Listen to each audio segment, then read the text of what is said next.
তাই আমি টমেটো দিয়ে দিচ্ছি। আজ আমি রান্না করছি সিলভার কাপ মাছ।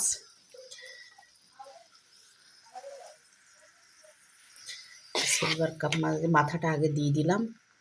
এখন আমি এই মাছগুলো ঢেলে দিচ্ছি।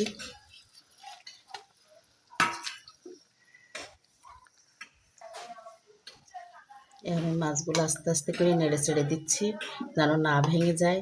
এখানে আমি সিলভার কাপ মাছ দিয়েছি আর একটু টমেটো কুচি দিয়েছি। ভুনা ভুনা করবো।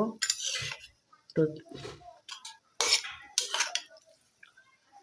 এখন এখানে একটা কই মাছ দিয়ে দিচ্ছি। এই কই মাছটি আমাদের এই পুকুর থেকে ধরেছে, ডোবা থেকে নেট দিয়ে। তো আমি এখন এই কই মাছটি দিয়ে দেবো। একটা কই মাছ কোথায় নিয়ে যাবো, তো মনে করলাম তরকারিতে দিয়ে দিই। আমি ভেজে রেখেছিলাম। আর এটা হলো মাছের পটকা বলে, অনেকে বলে বালিশ, তো আমরা পটকা বলি। আমাদের ছেলে এটা খায়, তো এতে দিয়ে দিলাম। সিলভার কাপ মাছ দিয়ে ঝোল কার কার পছন্দ।